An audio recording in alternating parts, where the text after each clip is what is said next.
Hey, what's going on YouTube? So what I'm going to do today is basically run the Chinese Roomba for you. It's called the CHUWI V5 Pro.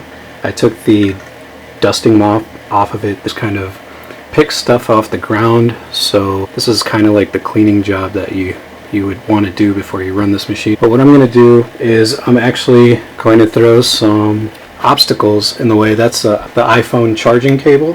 Here is the MacBook Pro cable, and that has like the skinny part and the thick part to it. And basically we're just going to do some tests for different obstacles. What else would you want to see? How about socks? I'll throw some socks in there. I kind of know that that's going to stop the machine, so I'll throw some socks. So I'm going to turn it on with the remote control here, and I'm going to press max to put it on high, and it's on high, and let's see how it does.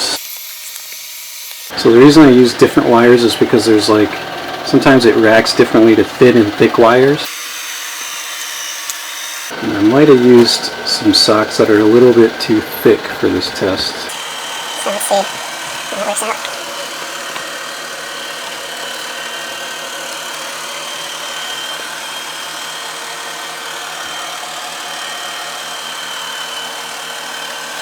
And also, this room has been vacuumed with this robot probably 2 days ago. So I'll also show you the dustbin and show you how much dirt and dust it's accumulated since then.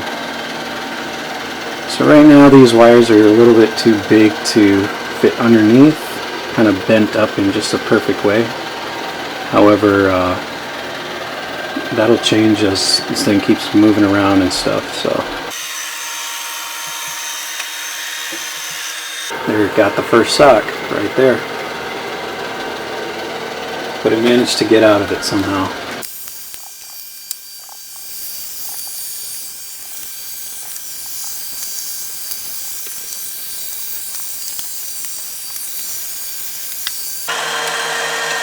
So it's now stuck on the Apple plug.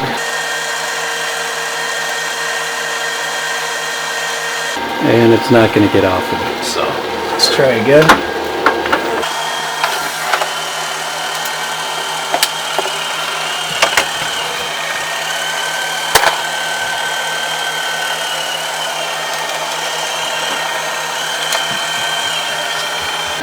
And it got out of that one, went over the iPhone wire, and it's getting caught up.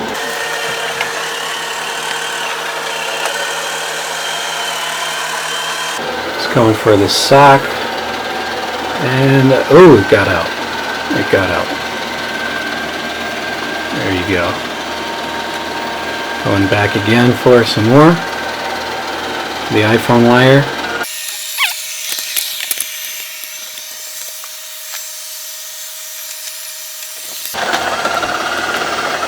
So it got, one of the wires was kind of dangling, and let's see if it can get out of it.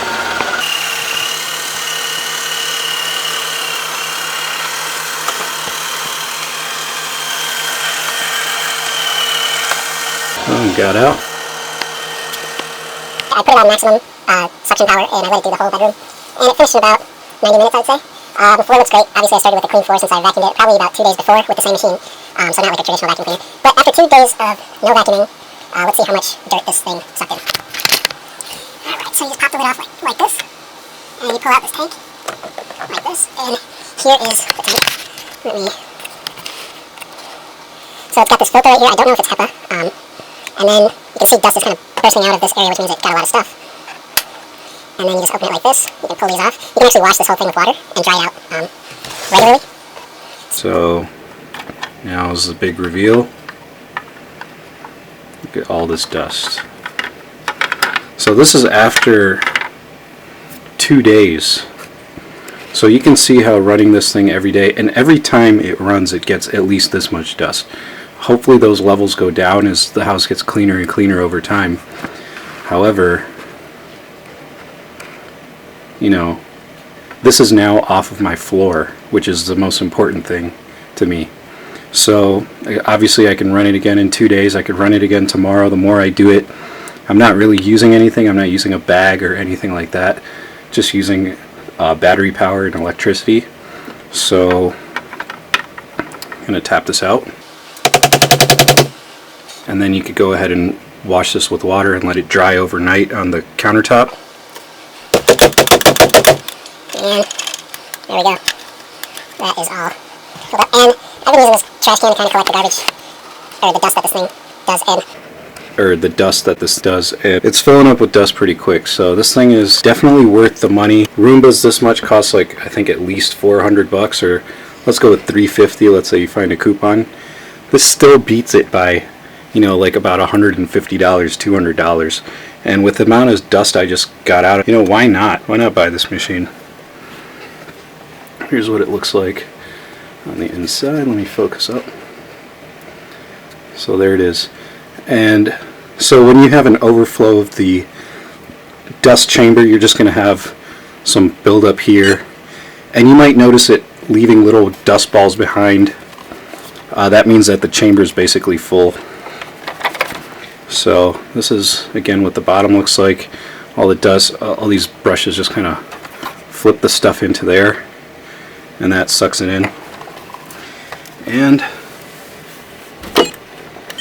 on the charging base, it found its way back by itself. And that is the CHUWI V5 Pro. Stay tuned. I'm going to do another test on the upstairs. It has that like thicker carpet. This one's kind of like a tough, heavy-duty carpet. The other one is kind of like those strands that stick up, kind of like grass on a lawn. It leaves like really nice vacuum streaks in that carpet, so you know that's where you just feel cleaner when you see those streaks. So it's got that kind of effect. Probably gonna run that video later tonight, and maybe this weekend I will do a demonstration of the wet mop action, where you fill in the water tank, the 300 milliliter water tank, with water. And I think she said we put some pine sol, like diluted pine sol, in the tank too, and it did pretty decent on the floors. So maybe I'll run that thing this weekend. But other than that, yeah, enjoy and pick one of these up. I mean, it's worth the cheap price tag. That's my opinion. Anyways, take it easy.